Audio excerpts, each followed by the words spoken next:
एकदा काय झाले, पावसाळ्याचे दिवस होते. रात्रीची वेळ.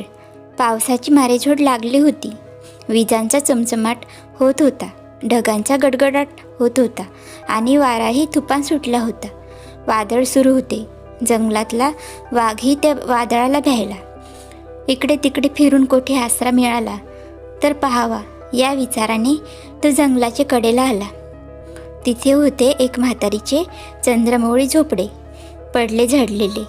छपराला 17 ठिकाणी भगदाडे पडलेली. पाऊस आत नुसता ओतत होता. सारखा जिकडे तिकडे टपटप आवाज हाच घुमत होता. घरात सारे ओले झालेले.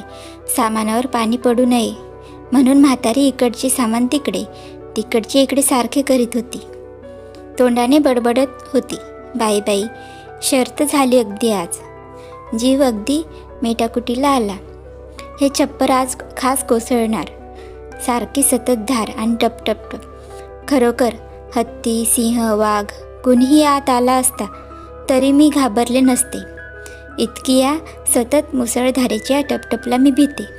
वाघ भिंतीच्या आडोशालाच उभा होता. म्हातारीचे हे बोलणे ऐकून त्याला फारच नवल वाटले. म्हातारी खाट ओढीत होती, फिरून बडबडत होती, काय करावे मुसळधारेची या टपटपला, सारखी गळती, जीव गेला माझा.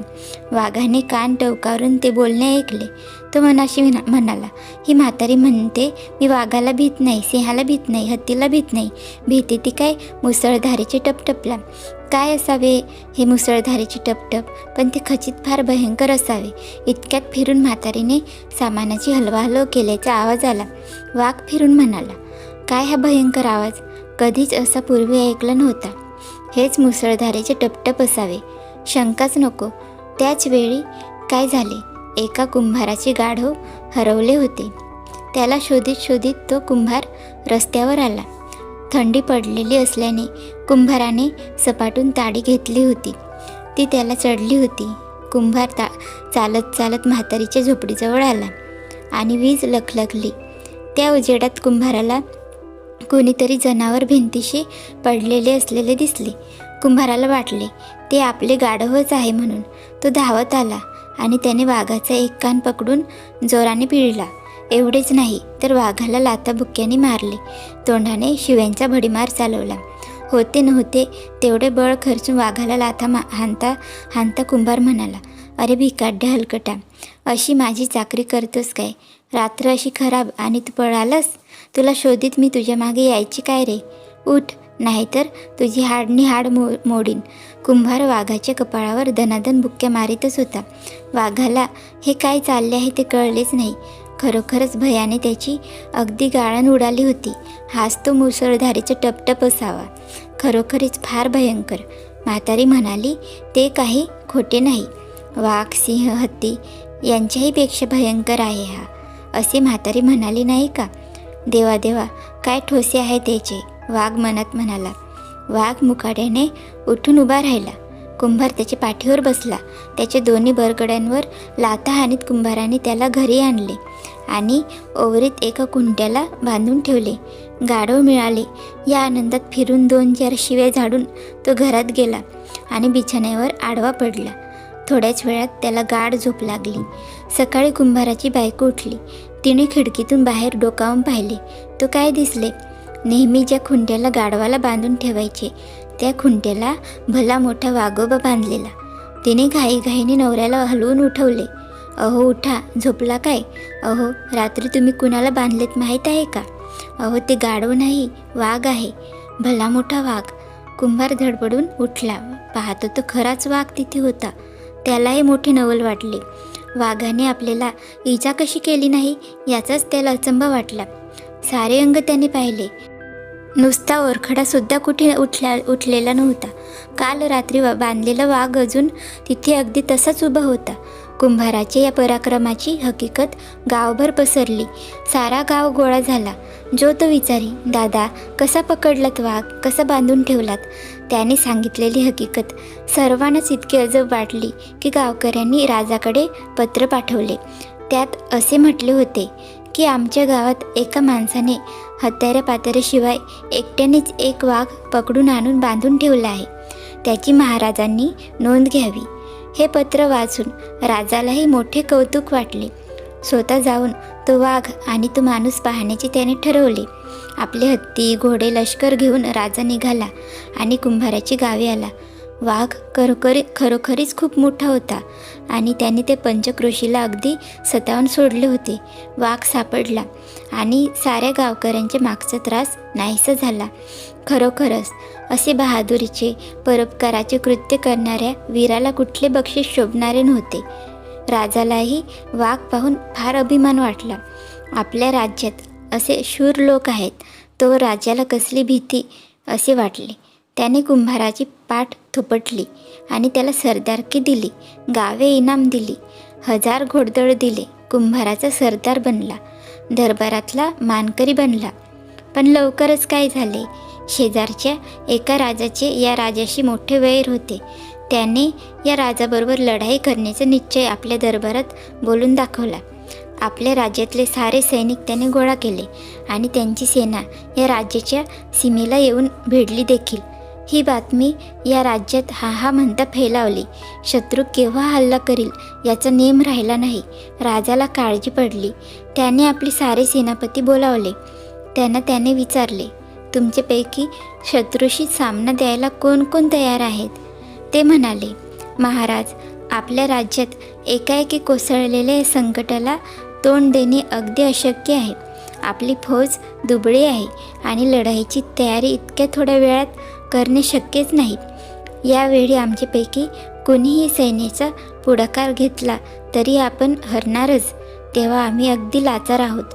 राजाला विचार पडला की एकही सेनानायक लढाईला पुढे होत नाही आणि लढाई तर अट्टळ आहे, मग पाठवावे तरी कोणाला?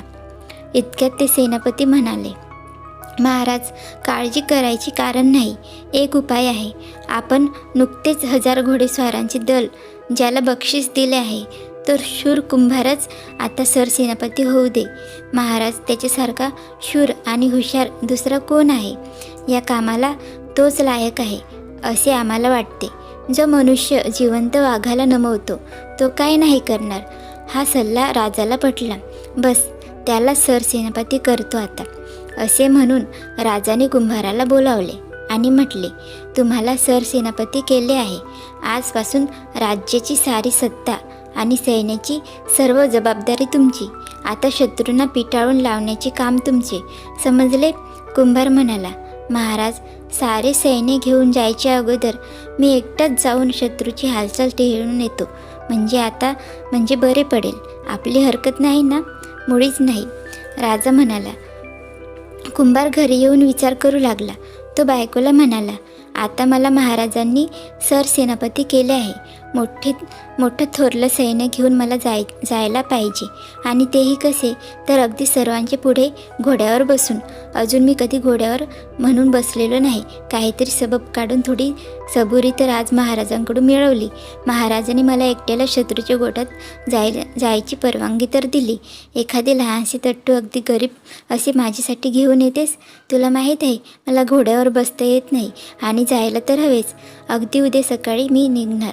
पण कुंभार तट्टावरून निघण्याच्या अगोदरच राजाने एक भला मोठा उमदा घोडा सजून शृंगारून कुंभाराकडे पाठवून दिला. याच्यावर बसून तुम्ही उद्या जायचे असा निरोपही बरोबर आला. कुंभार खरोखर घाबरला, कारण हा घोडा इतका मोठा आणि असा काही तेज होता की सांगून सोय नाही. आपण बसलो रे बसलो की तो आपल्याला उलथून टाकील याबद्दल त्याची खात्रीच पटली. पण नाही तरी कसे म्हणणार, कारण राजेसाहेबांचा गुस्सा व्हायचा.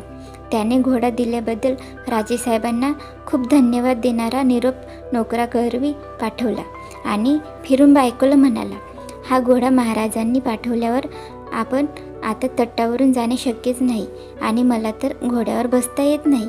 काय करावे? त्यात काय आहे भिण्यासारखे? तुम्ही घोड्यावर बसा. मी तुम्हाला घोड्याच्या पाठीला घट्ट बांधून ठेवते, म्हणजे तुम्ही पडणार नाहीत. आणि रात्रीच इथून निघा, म्हणजे तुम्हाला बांधले आहे हे कुणाला कळणार पण नाही. ठीक. रात्री कुंभार घोड्यावर चढू लागला. बायको मागे होती. मला खोगीरावर चढून नाही बसता येत. किती उंच आहे ते? तो म्हणाला. उडी मारा की, बायको म्हणाली. त्याने कितीतरी उड्या मारल्या, पण व्यर्थ. त्याला घोड्याच्या पाठीवर चढता येईना. उडी कशी मारायची तेच विसरलो ग.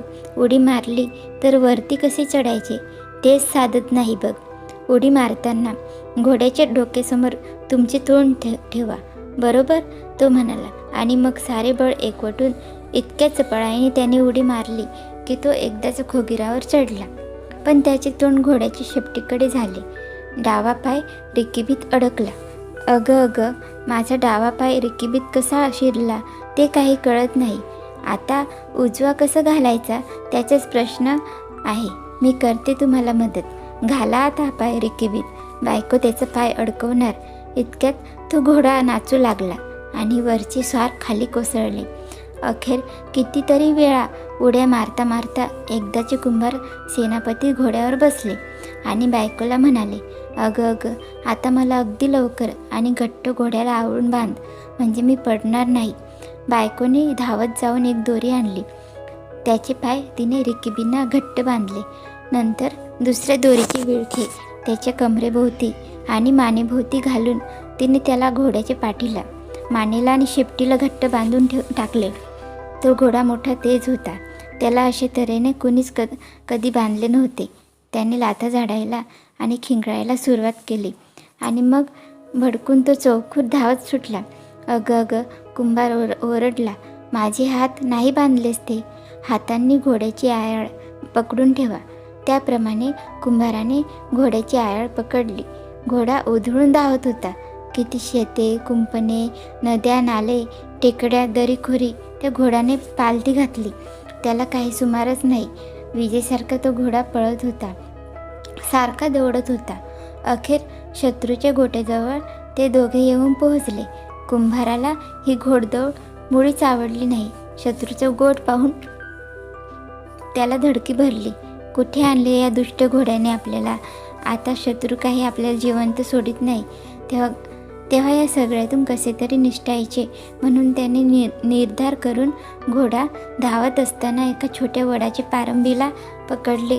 त्याला असे वाटले की आता त्या झाडाला धरून खूप जोराने हिसकले की ते दोऱ्या तुटतील आणि आपण मोकळे होऊ.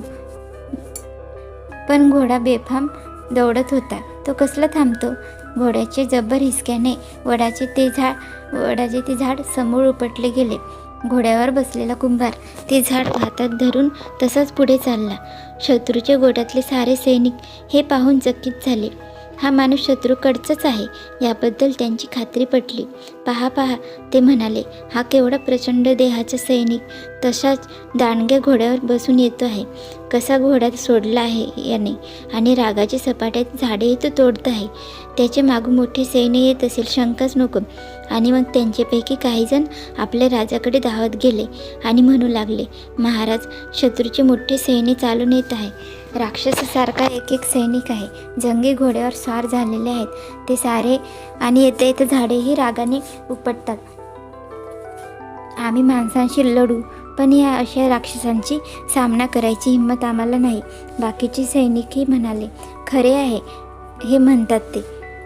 आले, राक्षस आले, झाडे उपटीत आले, पळा आता, नाहीतर मेलो समज. आणि मग आरडत ओरडत सारे सैनिक जीव घेऊन वाट फुटेल तिकडे पळत सुटले. छावणीत मुठभर लोक काय ती उरले. त्यांनी राजाला शत्रूला पत्र लिहायला लावले. समिटाची मागणी केली. त्या पत्रावर शिक्कामोर्तब झाला. ते पत्र ठेवून राजासकट सारे पळून गेले. इतक्यात कुंभाराचा घोडा त्या ठिकाणी भरधाव धावत आला. कुंभार थकून अर्धमेला झाला होता. झाड तसेच हातात होते. घोडाही दमला होता. त्यांच्या तोंडातून फेस गळत होता. दोऱ्या सुटल्या होत्या. घोडा त्या छावणीत येऊन उभा राहिला आणि घोडेस्वार दणकन खाली आदळला. थोडा वेळ कुंभार अगदी बेशुद्ध होता. शुद्धीवर येऊन पाहतो तो मघाची छावणी अगदी माणसाने गजबजून गेली होती. ती ओस पडली होती. आजूबाजूला मौल्यवान शस्त्रे पडली होती. तलवारी, भाले, बर्च्या, कितीतरी उंची कपड्यांचे ढीग होते. किती सतरंज्या, गालीचे आणि उंची वस्तू सगळीकडे पसरले होते. कुंभार उठून राजाच्या डेऱ्यात गेला. तो तिथे त्याला ते पत्र मिळाले. सारेजण वेडा उठून पळून गेले होते. समिटाची भाषा होती. मग ते पत्र खिशात घालून घोड्याला हाती धरून कुंभार घरी परतला. घोड्यावर काही बसायची हिंमत त्याला होईना. तो घरी आला. त्या वेळी रात्र झाली होती. त्याला पाहून बायको हसत सामोरी आली. इतक्या झटपट काम उरकून आपला नवरा परत आला म्हणून तिला मोठा अभिमान वाटला. तिला पाहून कुंभार म्हणाला, अगं अगं, मी इथून गेलो तो पृथ्वीवर भटकलो म्हणेनास. काय संकट आली विचारू नकोस. पण आता काय त्याचं? आता कुणाबरोबर तरी हे पत्र महाराजांकडे पाठव आणि तो घोडाही परत पोचता कर कसा. घोडा किती दमला आहे हे पाहिले म्हणजे महाराजांना कळेल की मी किती दूर दूर गेलो होतो ते. आणि त्याला लवकर परत पाठवला म्हणजे फिरून त्याच्यावर बसून उद्या सकाळी राजवाड्यापर्यंत जायची यातायात मला करायला नको. पडलो बिडलो तर घ्या काय. बायकोने घोडा आणि पत्र रातोरात राजाकडे रवाना केले. सेनापती उद्या सकाळी उजाडत राजवाड्यात येतील. आता रात्रीचे येणे बरे नाही म्हणून सरकाराने क्षमा करावी असा निरोपही तिने धाडला. दुसऱ्या दिवशी कुंभार राजवाड्यात गेला तेव्हा राजा म्हणाला, हा माणूस जितका शूर तितकाच नम्र पण आहे. शत्रूला पिटाळून लावण्याचा पराक्रम करूनही पहा कसं पायाने चालत आला तो. राजा स्वतः त्याला दारात सामोरा आला. त्याला त्याने मिठी मारली. पूर्वीच्या दुप्पट दर्जा वाढवला. किती मान मरातब, किती धन दौलत राजाने कुंभाराला दिली याची गणतीच नाही. शत्रू पळाला. आता राज्याला कसलेच भय राहिले नाही. राजा आनंदला, प्रजा आनंदली. कुंभारी निर्धास्त होऊन मोठ्या थोरल्या वाड्यात मन मानेल तशी चैन करीत सुखाने राहू लागला. तुम्हाला कथा कशी वाटली कमेंट करून सांगा आणि असेच नवीन नवीन गोष्टी ऐकण्यासाठी चॅनलला सबस्क्राईब करा. धन्यवाद.